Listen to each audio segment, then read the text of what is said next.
Hello दोस्तों, आइए पढ़ना शुरू करते हैं बिना किसी देरी के। देखिए, भारत में यूरोपीय कंपनियों के आगमन की बात करें तो ये भारत में यूरोपीय कंपनियों का आगमन का तीसरा वीडियो है। अगर पीछे का 2 वीडियो आप नहीं देखें तो उस वीडियो को पहले देख लीजिए, तब जाके ये चीज़ें क्या काफ़ी अच्छे से आपको समझ में आएगा। तो भारत में यूरोपीय कंपनियों की आगमन में टोटल हम लोग को 5 टॉपिक पढ़ना था। कितना टॉपिक पढ़ना था जी? 5 टॉपिक हम लोग टोटल पढ़ना था। देखिए, चैप्टर आपका था भारत में यूरोपीय कंपनियों का आगमन, और उस आगमन नामक चैप्टर में भारत में यूरोपीय कंपनियों का आगमन नामक चैप्टर में 5 पॉइंट पढ़ना था। पहला आपका था पुर्तगाली। पहला क्या था? पुर्तगाली। पहला आपका पुर्तगाली है। और दूसरा की बात करें तो दूसरा है आपका डच का है, डच है। दूसरा आपका डच है। तीसरा है आपका ब्रिटिश। क्या है? ब्रिटिश है। तीसरा आपका ब्रिटिश है। और बात करें चौथा का तो चौथा है आपका डेनिश। क्या है? डेनिश। चौथा आपका डेनिश है, ठीक ना। और बात करें पांचवा चैप्टर का तो पांचवा टॉपिक था वो आपका हो जाएगा क्या? फ्रेंच। पांचवा आपका फ्रेंच हो जाएगा। तो भारत में यूरोपीय कंपनियों का आगमन नामक चैप्टर में हम लोग को टोटल 5 पॉइंट पढ़ना होता है। कितना पॉइंट? हम लोग को टोटल 5 पॉइंट पढ़ना होता है। इस 5 पॉइंट में हम लोग 1 पॉइंट पढ़ चुके हैं। कितना? 1 पॉइंट पढ़ चुके हैं। और हमारा जो पॉइंट था जो पढ़ चुके हैं वो पॉइंट है आपका पुर्तगाली। कौन है? पुर्तगाली है। इस वाले पॉइंट को हम लोग पढ़ चुके हैं, पुर्तगाली, जो आया था 1498 ईस्वी में। तो आइए उसके आगे आज हम लोग पढ़ते हैं डच। किसके बारे में? डच के बारे में पढ़ते हैं। डच की बात करें तो डच आया था आपका 1602 ईस्वी में। 1602 ईस्वी में आया था। कब? 1498। 1498, समझे ना। अब ब्रिटिश की बात करें तो ब्रिटिश आपका आया था 1608 ईस्वी, ठीक है ना। डेनिश की बात करें तो ये आया था 1616 ईस्वी। फ्रेंच की बात करें तो यह था कब? 1664 ईस्वी। तो इन लोगों का आने वाला एक क्रम है। तो आइए दोस्तों, बिना किसी देरी के हम लोग क्या डच को शुरू करते हैं। समझ गए ना। चलिए, डच को बुलाते हैं भारत में। डच को शुरू करते हैं।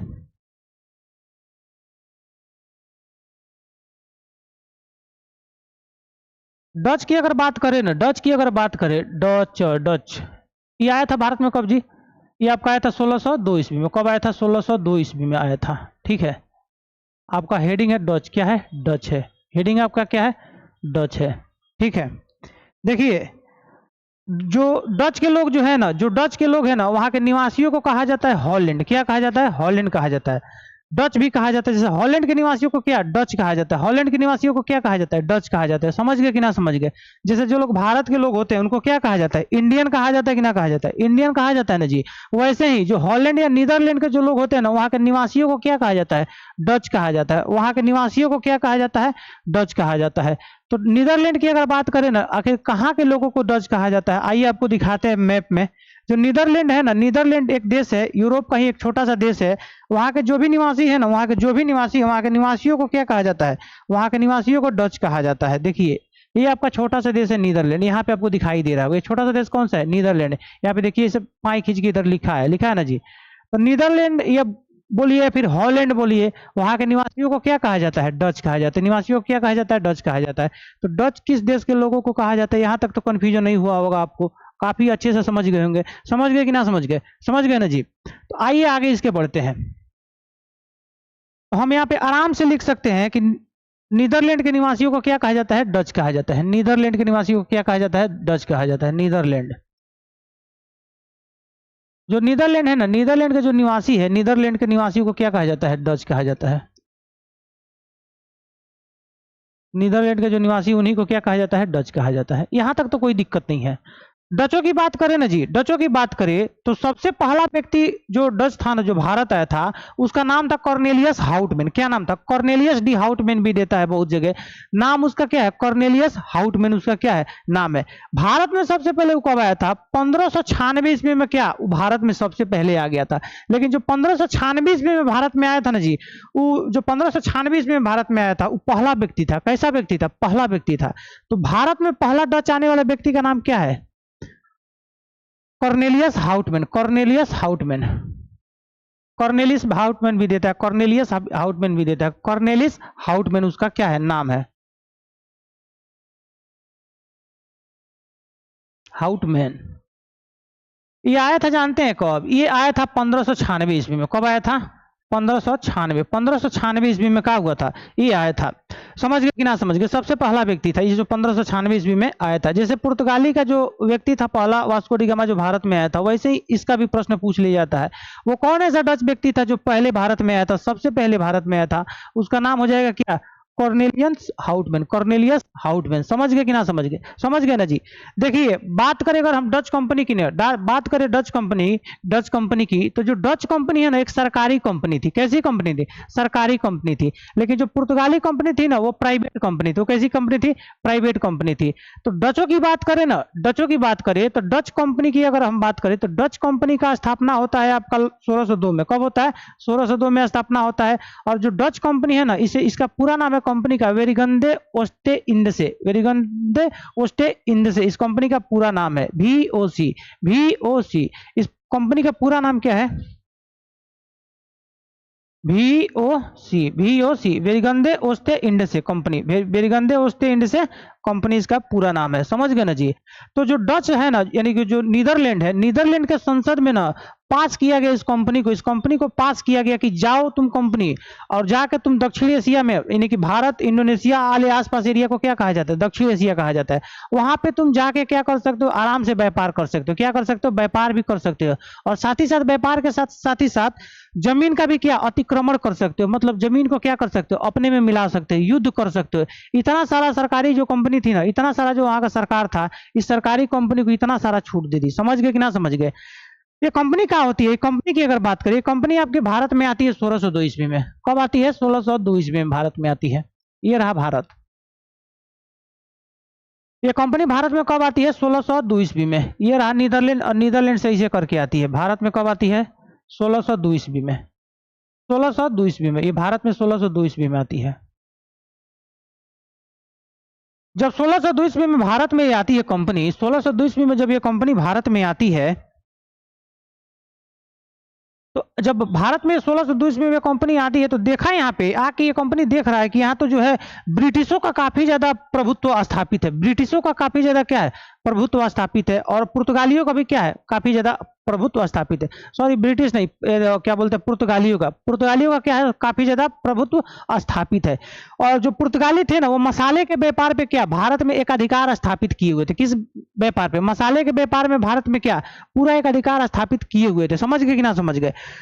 तो डचों ने सोचा कि हम जो है मसाले पे व्यापार एक अधिकार ना करेंगे। हम जो है ना भारत के साथ कपड़ा पे व्यापार एक अधिकार करेंगे। किस पे? कपड़ा पे भारत के साथ क्या करेंगे? व्यापार को एक अधिकार करने का काम करेंगे। समझ गए ना जी? कपड़ा पे एक अधिकार करने का काम किसने किया? डचों ने किया। तो डचों ने क्या किया? 1602 ईस्वी में। कब का बात है जी? 1602 ईस्वी में। 1602 ईस्वी में भारत में आ गया। और 1605 ईस्वी में जानते हैं, 1605 ईस्वी में इन्होंने पहला कारखाना डाला। कहाँ डाला? पहला इन्होंने कारखाना डाला। पहला कारखाना,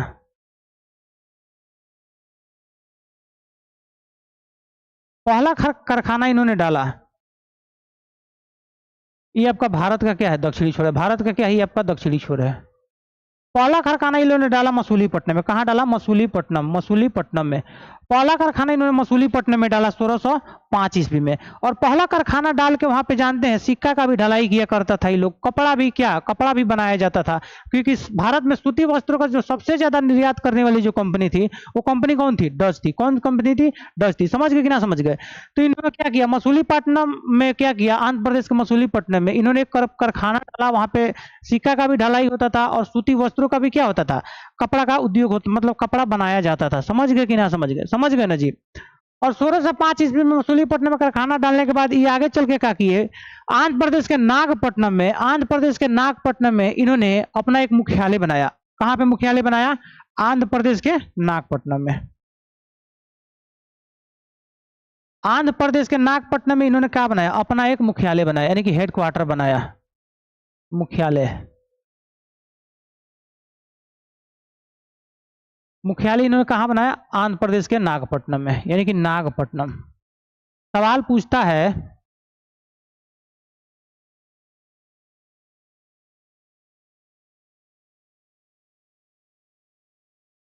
नागपट्टनम। देखिए सवाल पूछता है कि डचों ने अपना मुख्यालय कहाँ बनाया। तो ऑप्शन ए पे रहता है मसूलीपट्टनम और ऑप्शन बी पे क्या रहता है, नागपट्टनम रहता है। तो नागपट्टनम मारिएगा, क्योंकि कारखाना अलग चीज है और क्या बोलते हैं हेडक्वार्टर क्या है, अलग चीज है, मतलब मुख्यालय क्या है, अलग चीज है। समझ गए कि ना समझ गए, समझ गए ना जी। तो जो मुख्यालय है ना, ये मुख्यालय कहाँ था, नागपट्टनम था। और जो आपको इसका पहला कारखाना जो बनाया था वो कहाँ था, मसूलीपट्टनम। कहाँ था, मसूलीपट्टनम था। समझ गए कि ना समझ गए, कारखाना कहाँ था आपका, मसूलीपट्टनम था। समझ गए ना जी। आइए आगे बढ़ते हैं। देखिए डच डच जो था सब ना, डच जो था सब ना, ये सब ना भारत में व्यापार तो किया ही करता था, लेकिन भारत के साथ साथ जानते हैं ये लोग जो है ना, भारत के साथ साथ ये लोग इंडोनेशिया में भी क्या काफी ज्यादा व्यापार करने का काम किया करता था। इंडोनेशिया वाले क्षेत्र में भी इन लोगों का क्या काफी वर्चस्व था। लेकिन इंडोनेशिया में जो व्यापार ये लोग कर रहा था, वहाँ सूती वस्त्र का, कपड़ा का, इस सब चीज का नहीं कर रहा था। वहाँ पे मसाले का व्यापार कर रहा था। किसका व्यापार, मसाले का व्यापार सबसे ज्यादा डच के कहाँ कर रहा था, इंडोनेशिया में कर रहा था।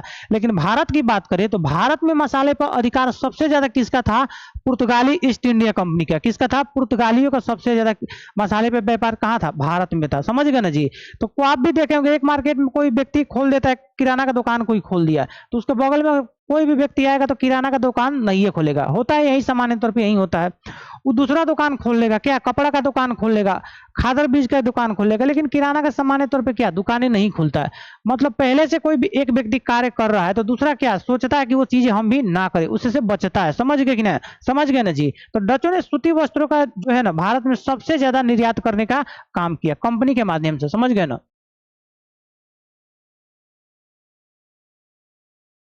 इस वाले स्लाइड में था, इसी वाले स्लाइड में था संभवतः। तो यहाँ तक कोई दिक्कत नहीं होना चाहिए, यहाँ तक कोई दिक्कत नहीं होना चाहिए। समझ गए कि ना समझ गए, समझ गए ना जी। चलिए एक चीज और आपको समझाते हैं। डचों की अगर बात करें ना, अगर हम डचों की बात करें तो डचों ने सूती वस्त्र का जो व्यापार किया करता था, सूती वस्त्र का व्यापार किया करता था। इस सूती वस्त्रों में जो है ना इन लोगों को कुछ खास फायदा नहीं होता था, इन लोगों को इसमें कुछ खास फायदा नहीं होता था। फायदा नहीं होने का रीजन ये है ना, क्योंकि ये जो था सब ना सूती वस्त्र का भारत में बहुत ज्यादा कॉटन बहुत ज्यादा उस समय उत्पादन होता था। उत्पादन क्या होता था, बहुत ज्यादा उस समय क्या होता था, उत्पादन होता था। समझ गए ना। तो इन लोगों को कोई विशेष क्या फायदा वहां पे नहीं होता था। समझ गए ना जी। आगे चल के डचों ने क्या कर दिया, इसको बंद कर दिया। आगे चल के डचों ने क्या कर दिया, इसको बंद कर दिया। और डचों ने 1619 ईस्वी में क्या कर दिया, 1619 ईस्वी में एक नया शहर को बसाया। 1619 ईस्वी कब का बात है, 1619 ईस्वी। 1619 ईस्वी में इन्होंने क्या किया, एक नया शहर बसाया जिस शहर का नाम है बाटिविया। क्या नाम है, बाटिविया। बाटिविया। इन्होंने बाटिविया नामक क्या किया, बाटिविया नामक इन्होंने क्या किया, एक शहर को बसाया। बाटिविया नामक इन्होंने क्या किया, एक शहर को बसाने का काम किया। समझ गए कि ना समझ गए, समझ गए ना जी। बाटिविया नामक इन्होंने क्या किया, एक शहर को बसाने का काम किया। और आगे चलकर डचों ने और भी बहुत सारा क्या किया, शहर बसाया, बहुत सारा शहर बसाया। और डचों का जानते हैं, डचों की अगर बात करें ना, डचों की बात करें तो डचों ने आगे चल के बहुत सारा शहर भी बसाया। और डचों का पतन के कारण की बात करें ना, डचों के पतन के कारण की बात करें तो इनके पतन का कारण होता है बेदरा का युद्ध। किसका युद्ध होता है, बेदरा का युद्ध होता है, बेदरा का युद्ध।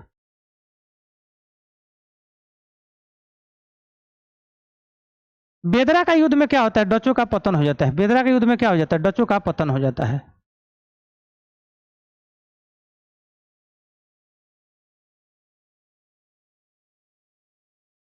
अब बेदरा का युद्ध हुआ था आपका कब, 1760 ईस्वी।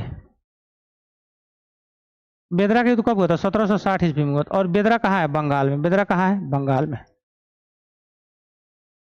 देखिए सवाल जो है ना, डचों से सवाल ज्यादा आता नहीं है। डचों की बात करें तो डचों से एक दो सवाल आता है, पूछेगा डचों का मुख्यालय कहाँ था, एक ये सवाल आता है। और सूती वस्त्र का भारत से सबसे ज्यादा निर्यात कौन किया करता था, डच किया करता था। कौन किया करता था, डच किया करता था। और जो डच ईस्ट इंडिया कंपनी थी ना, जो डच ईस्ट इंडिया कंपनी थी, ये कंपनी कैसी थी, सरकारी थी। ये कंपनी कैसी थी, सरकारी कंपनी थी। समझ गए ना जी। तो देखिए डचों से इतना ही इंपॉर्टेंट है और कुछ ज्यादा इंपॉर्टेंट ना है। आज बहुत ज्यादा गर्मी है इसलिए जो है क्लास को छोटा ही रखे हैं, बस डच को खत्म करना था। आगे आपको आइए इसको याद कर देते हैं। आगे जो है ना क्लासेस आपका लंबा चलेगा, लेकिन एक डच से इतना ही इंपॉर्टेंट है। समझ गए ना जी।